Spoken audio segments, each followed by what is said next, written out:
पुन्हा एकदा जाणार आहोत. केंद्रीय अर्थमंत्री निर्मला सीतारामन या मुंबईमध्ये आहेत आणि त्या संवाद साधतायत. थेट जाऊया त्या कार्यक्रमात. इंपोर्ट को रोक नहीं रहे। जो मटेरियल भारत में नहीं मिलता इंपोर्ट जरूर करिए, क्योंकि आप कॉम्पिटिटिव लेवल पर मैन्युफैक्चर करके एक्सपोर्ट करना है तो इंपोर्ट करना ही पड़ेगा। हम रोक नहीं रहे उनको, मगर जिन आइटम को भारत में ही उसी स्तर पर, क्वालिटेटिव स्तर पर अवेलेबल है, उनको रोक नहीं रहे हैं, इंपोर्ट थोड़ा महंगा कर रहे हैं। Till now, that's been the Atmanirbhar philosophy. And even in that, customs duty के ऊपर, इसीलिए मैं बजट में एक विषय रखा आपके सामने। स्टेक होल्डर्स सबके साथ चर्चा करके अगस्त तक, फिर सितंबर में उसके ऊपर हम काम करके जो भी निर्णय लेंगे कस्टम रेशनलाइजेशन के ऊपर, वो 1 अक्टूबर 21 से लागू होगा। ये नहीं है हम दिल्ली में बैठ करके कुछ निर्णय कर दिया। आप सबके साथ चर्चा करके जो इंपोर्ट आवश्यक है, जितने में इंपोर्ट करना है, वो सब खुलेआम चर्चा होने के बाद ही कस्टम रेशनलाइजेशन का काम होगा। ये मैं स्पष्ट आपके सामने रखना चाहती हूँ।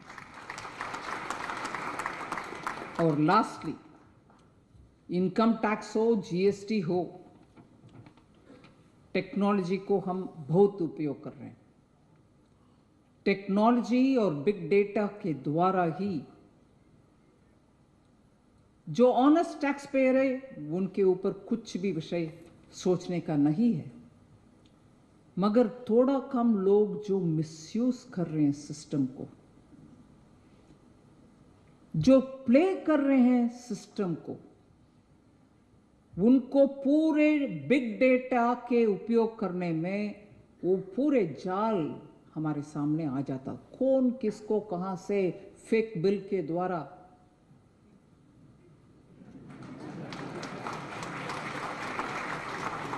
टैक्स टेररिज्म नहीं है।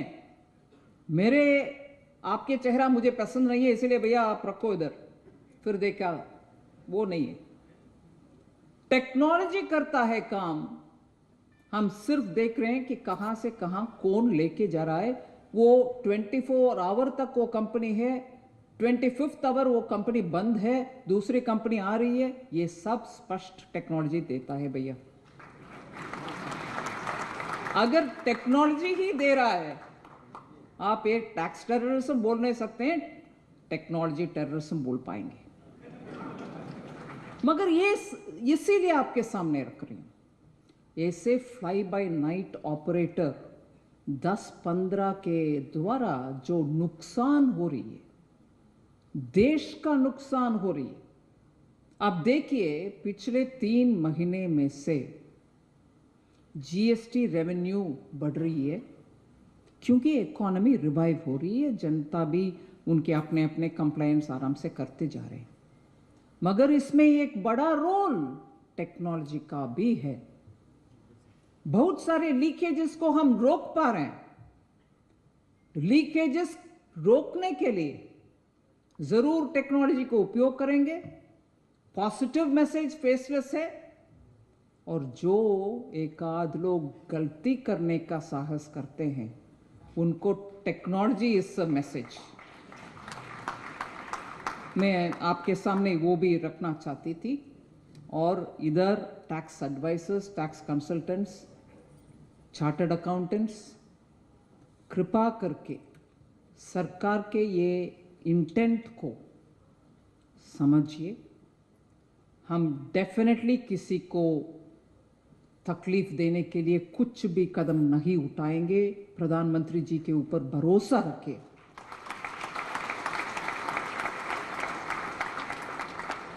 मगर ये भी है कि जेन्युइन ऑनेस्ट टैक्स पेयर, अगर वो समय समय पर उनके कमाई से निकाल करके पाई चुन करके टैक्स के नाम पर दे रहा है, उनका रिटर्न भी होना चाहिए, अच्छा क्वालिटेटिव रिटर्न होना चाहिए।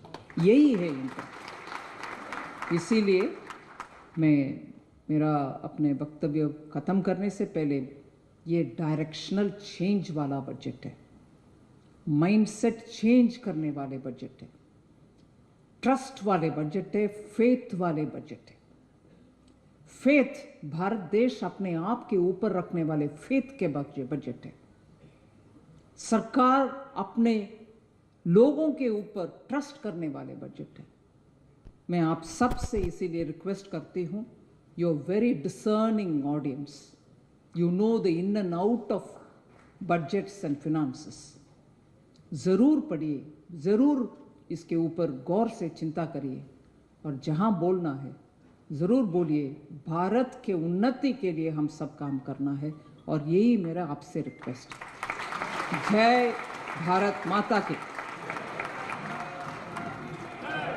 आपण बघतोय बजेटवर अर्थमंत्र्यांनी आता भाष्य केलेलं आहे। टॅक्स टेररिझमचा आरोप केला जात होता, पण टॅक्स टेररिझम नाही तर हा टेक्नॉलॉजी टेररिझम असं म्हणू शकतो, कारण टेक्नॉलॉजीच्या माध्यमातून काही कंपन्या 24 तासाच्या काळासाठी तयार होतात आणि जे गैरव्यवहार करतात अशांवर आता टेक्नॉलॉजीच्या माध्यमातून आम्ही चाप बसवणार आहोत असे देखील स्पष्ट संकेत त्यांनी दिलेले आहेत। आणि आतापर्यंत कशा रीतीने बजेटमध्ये तरतुदी असतील किंवा कोणते निर्णय घ्यावे लागले या सगळ्याच बाबींचा उल्लेख त्यांनी आता केला आणि पंतप्रधानांच्या नेतृत्वावर विश्वास ठेवा, हे बजेट विश्वासाचं बजेट आहे, त्यामुळे आमच्यावर विश्वास ठेवा असं देखील त्यांनी प्रतिपादन केलेलं आहे। एका ब्रेक नंतर पुन्हा भेटूयात। पहा फक्त न्यूज 18 लोकमत।